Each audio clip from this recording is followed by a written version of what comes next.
Esto es El Arte de Conectar con Nani Nazar. Soy mentora en comunicación e inteligencia social y en este espacio te acompaño a mejorar tus relaciones, ya sea con tu pareja, tu familia, amistades o en el trabajo. Porque conectar también se aprende. Hola, bienvenida, bienvenido a un episodio más de este podcast del Arte de Conectar. Han pasado muchas cosas desde la última vez que conversamos en el ámbito global y justamente esa es la razón por la que hoy quiero hacer un episodio un poco distinto, fuera de la norma. Hay temas que me han estado rondando la mente en las últimas semanas, en los últimos meses, en el último año y me gustaría pensar que si a mí me han generado incomodidad, ruido, si a mí me han puesto a pensar en muchas cosas, entonces a ustedes también. Supongo que ya saben un poco a lo que me refiero con el título de este episodio.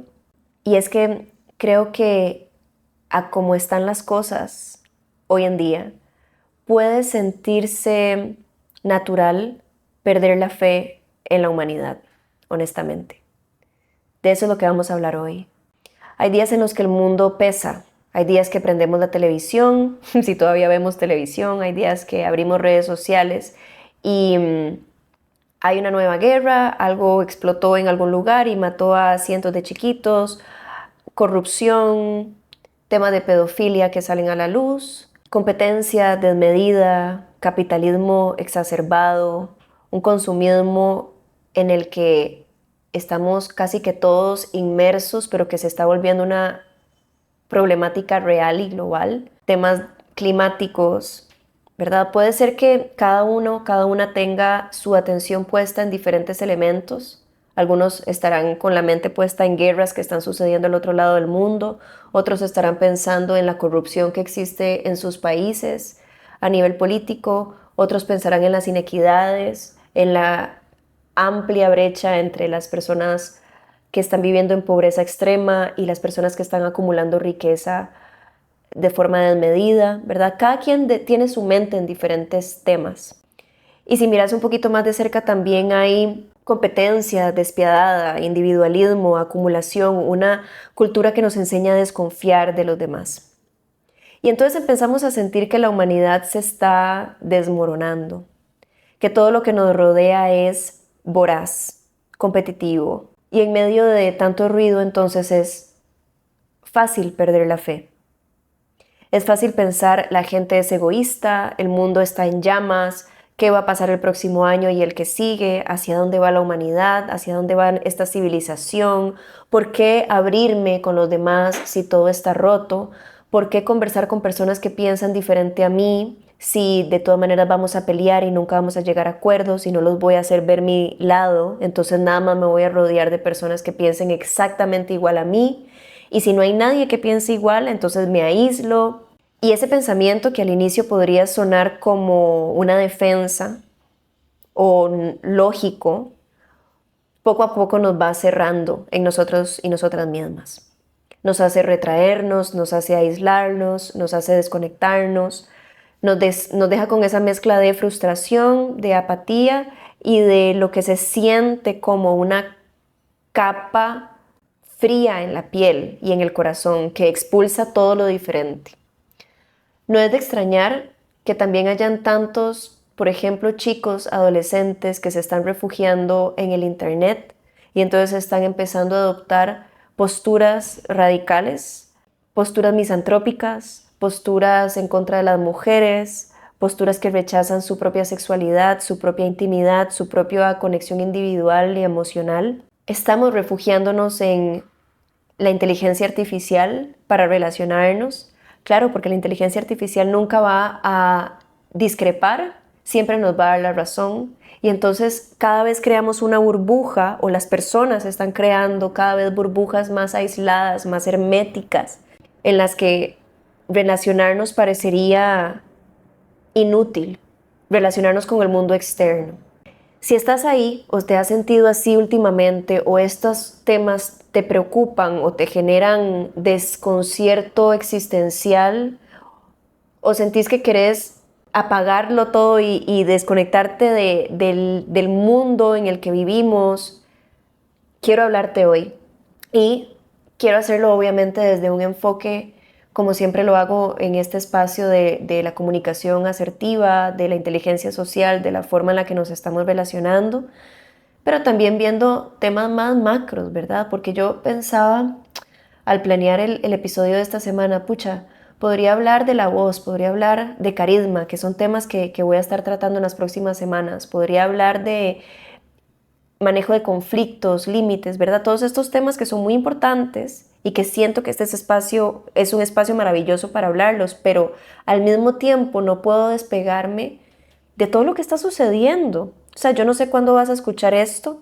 pero y no sé si realmente importa cuándo lo vas a escuchar.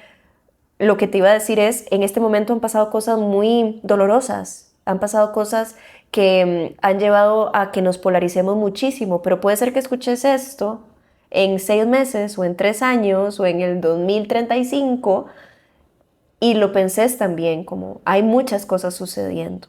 Entonces, pues nada, creo que a veces hay que salirse un poco del guión y ya que existe este espacio y ya que se ha creado una pequeña comunidad en la que comparto y compartimos nuestros sentires, creo que es importante traer esto a la mesa, porque se puede sentir bien solitario esto, se puede sentir como que nada más una o puedes sentir que solamente vos estás aislándote y estás empezando como a detestar el mundo exterior. No sos la primera persona en pensar que el ser humano está perdido y creo que me gustaría hablar un poco en este episodio también de filosofía. No sé si te he contado, creo que no en este espacio. Yo estudié ciencias políticas en la Universidad de Costa Rica y francés también. Y cuando estudié ciencias políticas teníamos bastantes cursos enfocados en filosofía política. Y en esos cursos aprendíamos sobre qué pensaban ciertas personas relevantes, eruditas, en los tiempos en los que vivieron. Y la historia se repite, vos lo sabes. No es la primera vez que estamos viviendo tiempos que aparentemente son muy caóticos. No es la primera vez que hay polarización y guerras. No es la primera vez que se ha dicho en las últimas décadas que vamos a tener la tercera guerra mundial, ¿verdad? Todo esto, nada de esto es nuevo. Entonces, no sos la primera persona en sentir todo este desazón o esta apatía social. De hecho, algunas de las mentes justo más brillantes llegaron a estas mismas conclusiones. Entonces, esto es lo que se llama tal vez un poco la filosofía del desencanto, filosofía misantrópica. La palabra misantropía quiere decir odio a la humanidad, odio al ser humano. Entonces hay muchas corrientes filosóficas como la nihilista, las corrientes pesimistas, las corrientes que son más del desencanto, misantrópicas, que se centran en pensar, bueno, es que el ser humano es lo peor que le ha pasado al planeta Tierra.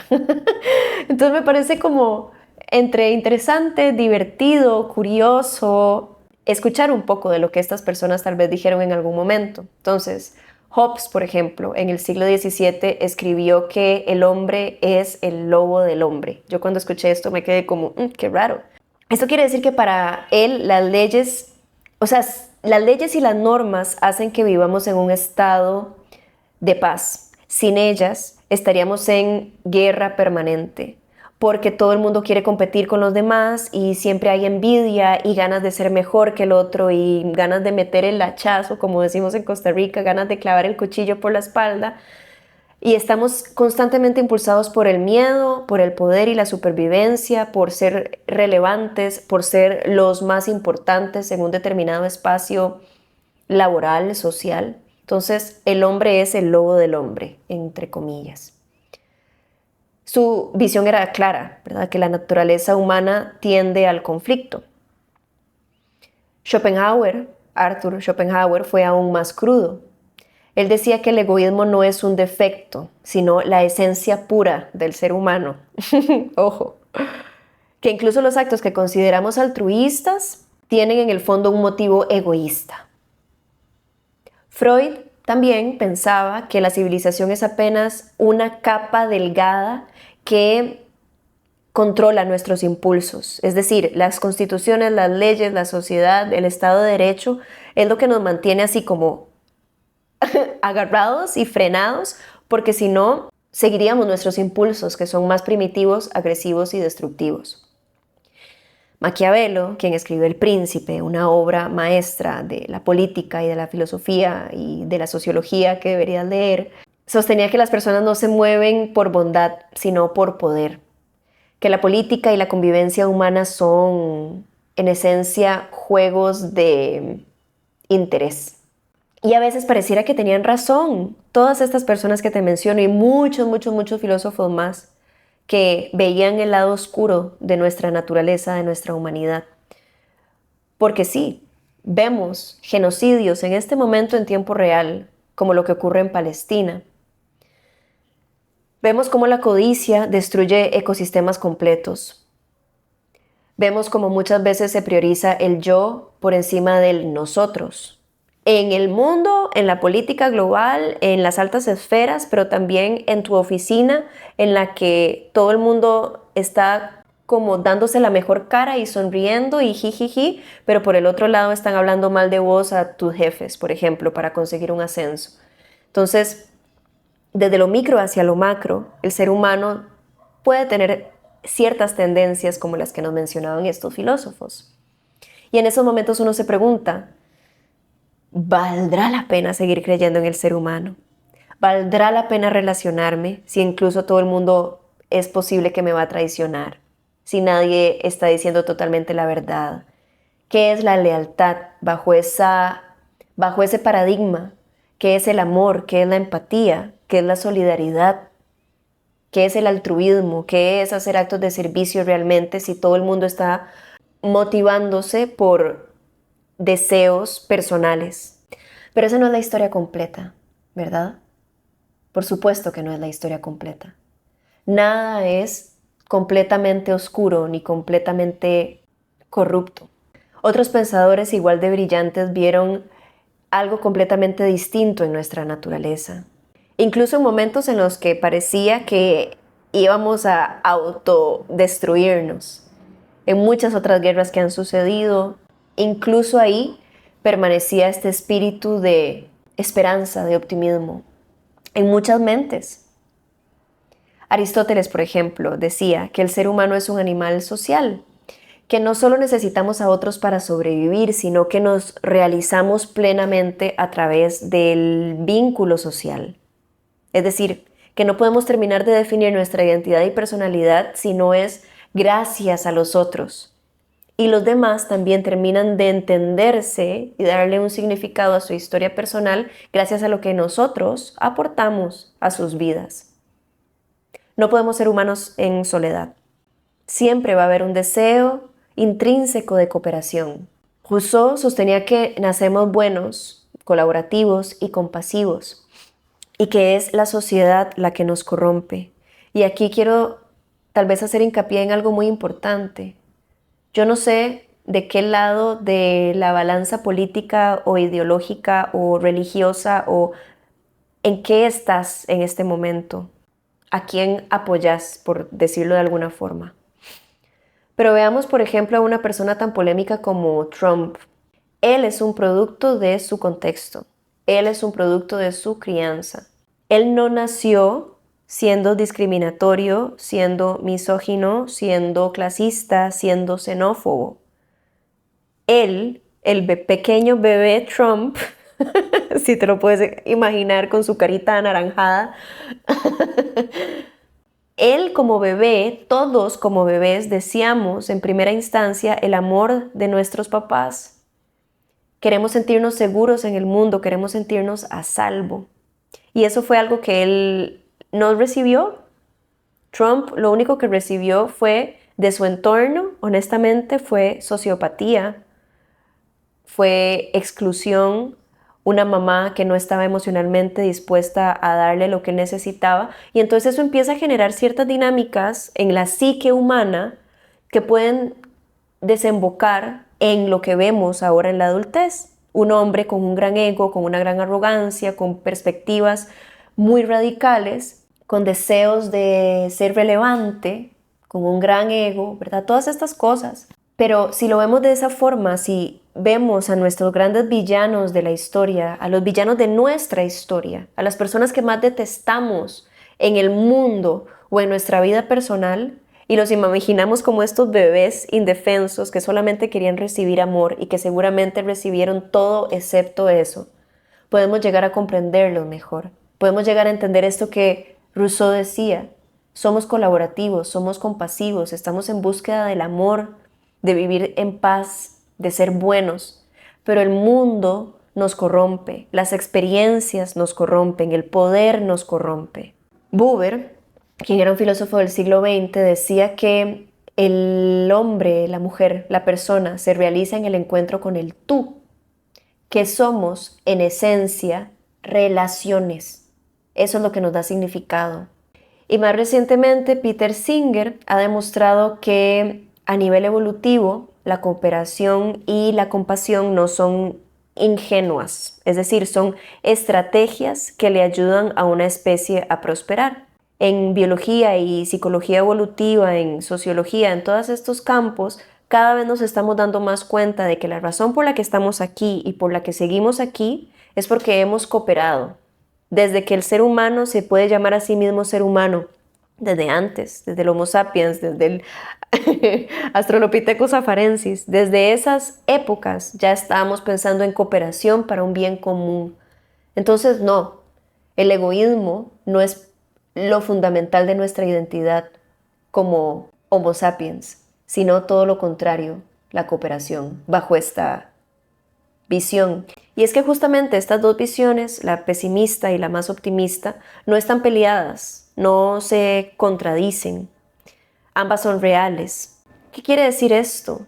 Que nada es blanco y negro. Somos una escala, cada uno individualmente es una escala de grises y la colectividad humana es una escala de grises.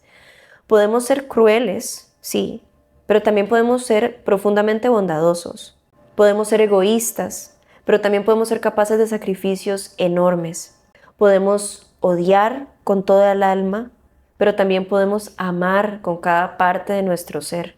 La pregunta no es cuál de estas dos versiones es cierta. La pregunta es entonces, ¿en cuál queremos vivir? Y esa es mi propuesta con este episodio. Justamente, ¿cómo le hacemos? ¿Cómo volvemos a creer en el ser humano sin caer en la ingenuidad? ¿Cómo reencendemos esa chispa social que nos conecta?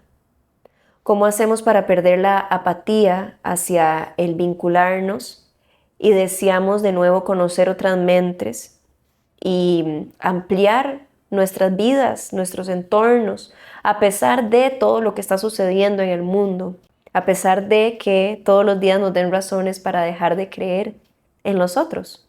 Entonces, te voy a dar 10 pasos para volver a creer en la humanidad. Paso número 1, empezar por lo pequeño. La bondad no es la más ruidosa, la bondad es chiquitita, pero tiene repercusiones gigantescas. Está en quien ayuda a un desconocido a hacer algo, está en ayudarle a tu primito a hacer la tarea de mate, estar en rescatar a un animal en vez de comprar un animal de un criadero, está en escuchar sin juzgar, está en que si vos estás del lado de Rusia y yo estoy del lado de Ucrania, entonces tal vez me siento a escuchar por qué estás del lado de Rusia, por qué Putin te parece tan grandioso líder y yo te puedo explicar también mis puntos de vista de una forma civilizada y tranquila. Eso también es la bondad, la escucha activa. Empezar a notar estos actos que vos podés crear y que están también en tu alrededor. Están ahí, solo que el algoritmo prefiere enseñarnos actos de maldad que actos de bondad. Pero vos podés modificar tu algoritmo en redes sociales, en TikTok, en Instagram y también tu algoritmo mental para enfocarte en lo bueno que está sucediendo en el mundo. Y yo no siento que sea positivismo tóxico. Yo siento que en medio de todo lo que está sucediendo, que es tan desalentador, tenemos que tener un poco de positivismo al menos. ¿Qué importa si es tóxico? Por lo menos ver la vida de una forma más esperanzadora. Punto número 2. Cambia el relato. Si todo lo que consumís son noticias de odio, hablando de este tema del algoritmo, entonces tu mente piensa que eso es todo lo que hay. Y entonces es una máquina que se alimenta a sí misma, tu mente, de odio, de detestar al otro, de pensar que no hay ningún camino positivo a partir de ahora. Entonces busca historias de cooperación, busca proyectos comunitarios en tu entorno, busca maneras de hacer servicio social. A veces el único servicio social que muchas personas hacen en sus vidas es el que hacemos en la universidad, porque estamos obligados a hacerlos en muchas universidades públicas, y ya después de eso nunca somos parte de ningún grupo, ¿verdad? De ninguna iniciativa. Y muchas personas que están en la religión tal vez encuentran esta vocación de servicio por medio de sus iglesias o sus templos. Las personas que no siguen ninguna religión también deben buscar cómo ayudar al entorno, a los demás, donando su tiempo, su energía, sus bienes materiales, para darse cuenta que eso sigue existiendo, ¿verdad? Porque si estamos muy ensimismados y muy encerrados en nuestra propia realidad y lo único que hacemos es pensar nuestra realidad y ver nuestro celular cosas detestablemente tristes, entonces vamos a pensar que ya no hay nada bueno en el mundo. Ir a una playa, en el caso de Costa Rica, a recoger huevos de tortuga, también es resistencia contra la apatía. También es una forma de recuperar la fe en la humanidad, en quién somos. Ir a recoger basura a una playa, ir a un refugio de vida silvestre y donar dinero. Todas estas cosas te pueden llenar mucho el alma y darte un sentido de propósito a nivel social. Punto número 3. Humaniza incluso al villano, aunque sea difícil, aunque sea lo más complicado que vas a hacer en tu vida. Ponerte en los zapatos de la persona que te lastima o de la persona al otro lado del mundo que detestas es profundamente sanador. No se trata de justificar, sino de entender que detrás de toda persona que genera actos de maldad colectiva o individual hay dolor, que nadie nace queriendo destruir. La empatía radical es eso, ¿verdad? Es uno de los ejercicios más profundos de inteligencia social, de relacionarnos con los demás, y nos puede permitir comprender un poco más allá por dónde está la mente de esas personas que detestamos. Y si es alguien en tu vida personal que es ese villano gigantesco que pone una sombra en tu vida, entonces no tenés que perdonar a esta persona, pero puedes intentar comprender un poco de dónde vienen sus actos, humanizar a esa persona. Creo que eso siempre va a ser, como te digo, muy, muy sanador. Punto número 4. Conecta con lo cercano. A veces la esperanza en lo social no nace en el cambio global, sino en hacer cambios en el entorno, ¿verdad? Entonces, un proyecto local, un círculo de lectura, empezar a dar un curso gratis, empezar a ayudar a alguien dándole una tutoría, ¿verdad? Esto también es parte de conectar con lo cercano y hacer cambios sociales en ese círculo íntimo. Inicia conexiones activamente, no esperes a que la bondad toque tu puerta. Inicia conversaciones, saluda a tus vecinos, ofrece ayuda a las personas de tu barrio, ayudarle a alguien a cruzar la calle, regalarle 100 colores a una persona que se quedó sin plata para el bus. Cada gesto de este tipo, todos los gestos que se te puedan ocurrir, abre una grieta en ese muro que es la desconfianza y la desconexión. Punto número 7.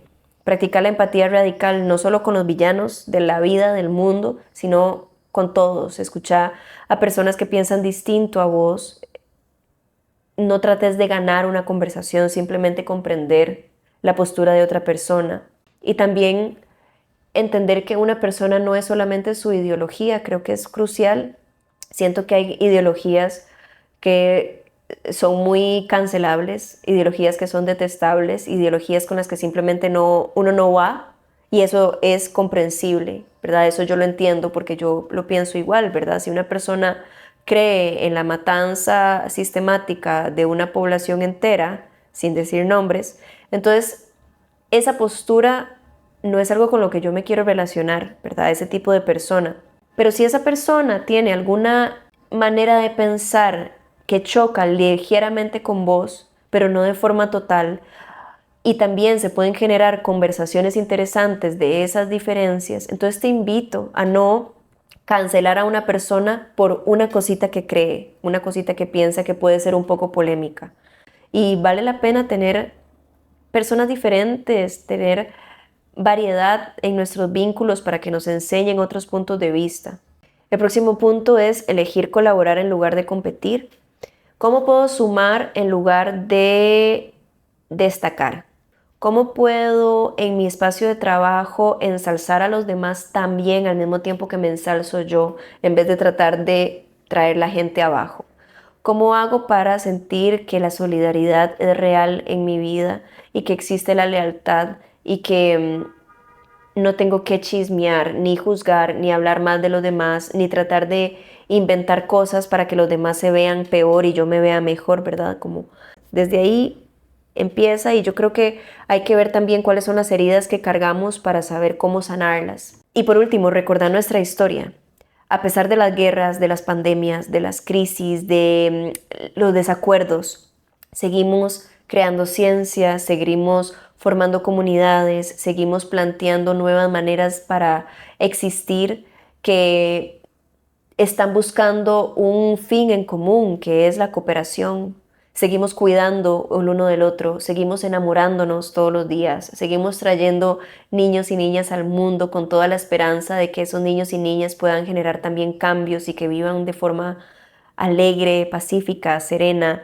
Seguimos como humanidad teniendo mucha fe en quiénes somos. La historia completa del ser humano no es solamente la del odio y la desesperanza y la mezquindad, sino que también hay una insistencia a lo largo de la historia y del tiempo por seguir conectando. Entonces, chicos, chicas, para concluir, volver a tener fe en la humanidad no es un acto ingenuo, es un acto profundamente valiente, es un acto que vale la pena, es elegir abrir el corazón cuando sería más fácil meternos en nuestro cuarto a ver tele, a jugar play y nunca volver a hablar con nadie, ¿verdad? O solo relacionarnos con las personas con las que estamos rodeadas en este momento y nunca más abrirnos a otras conexiones posibles. Eso suena fácil, pero en realidad es triste, porque elegir acercarse cuando el impulso es alejarse es un acto de coraje, es necesario. Es necesario para seguir significándonos entre nosotros, como decía Aristóteles, para seguir dándole un sentido a quienes somos en comunidad. Y la fe en la humanidad no proviene ni nunca va a provenir de los titulares, del amarillismo, de esas historias terribles que escuchamos. Si bien es cierto que no podemos cambiar la realidad del mundo en este momento, desde nuestra pequeña esquina, aquí en América Latina o en Costa Rica, si estás aquí en Costa Rica, es muy difícil cambiar la realidad del mundo, quitarle el dolor a todos los seres humanos y hacer que la situación cambie, pero podemos transformar nuestra vida cotidiana, podemos buscar qué es lo que realmente nos está doliendo de nuestro entorno, qué es lo que está generando cicatrices y huellas en nuestro corazón de las cosas que estamos viendo, y entonces tratar de hacer esos cambios en nuestro contexto y en nuestra realidad. Son actos grandes de amor, como ayudar a un grupo de personas, como donar, como te decía antes, tu tiempo, tu espacio, tu energía, tu dinero, tus bienes materiales, pero también es cada vez que elegís escuchar sin juzgar a los demás, cada vez que elegís tender la mano en lugar de señalar, cada vez que elegís construir en lugar de rendirte. Y tal vez al volver a creer en los demás, también podemos volver a creer en nosotros mismos. Y creo que eso es fundamental. Al creer en la bondad de los demás, podemos volver a creer en la bondad que existe en nosotros y nosotras, más allá de las distancias o de todos los esfuerzos que hacemos por aislarnos y por alejarnos, y todas estas veces que pensamos que somos raros o diferentes o que no vamos a conectar con nadie. Creo que hay que transformar eso, porque no somos los lobos de los otros, ni tampoco somos los lobos de nosotros mismos. Si somos algo en este mundo, en esta vida, somos espejos. Y en cada encuentro humano hay una oportunidad de darnos cuenta de lo que todavía somos capaces de hacer. Acuérdate que siempre de lo individual, del cambio individual, podemos expandirlo en ondas al cambio colectivo. Gracias por acompañarme en este episodio fuera de la norma, fuera de la programación habitual. Creo que lo necesitaba decirme esto a mí misma. Creo que muchas de las personas que me rodean y con las que hablo todos los días, y mis amigas y amigos y personas que veo en redes sociales también que ni siquiera conozco, repiten un poco esto que te he dicho de una forma u otra, de sentir esta desesperanza, pero también este deseo de volver a creer en la humanidad, recuperar esa fe en la humanidad. Entonces creo que, no sé, para mí esto es un esfuerzo hacia eso, y espero que si te hizo bien escucharlo, pues lo compartas con alguien que sentís que tal vez lo necesita escuchar, una persona que piensa que el mundo se volvió demasiado oscuro, una persona que tal vez está deprimida, una persona que tal vez está triste por todo lo que ve en las noticias, en el algoritmo, en el entorno. Hay muchas razones por las cuales estar felices y creer todavía en la gente. Y tal vez de esta forma, juntos y juntas, podamos volver a encender esta luz que por ratos se nos apaga, pero que siempre está ahí, y que encontremos en las comunidades que nos rodean nuevas maneras de creer en quiénes somos y lo que podemos crear juntos, y la magia que existe en las relaciones humanas. Te mando un abrazo muy grande. Nos vemos en la próxima. Gracias por escuchar El Arte de Conectar. Si quieres enviar tu pregunta anónima, puedes hacerlo por escrito o con un mensaje de voz. El enlace lo encontrás en la descripción. Recordá que este espacio no sustituye la terapia psicológica. Las respuestas que comparto vienen desde mi experiencia como mentora en comunicación e inteligencia social. Si estás atravesando algo emocionalmente difícil, no dudes en buscar acompañamiento profesional. Tu salud mental va primero.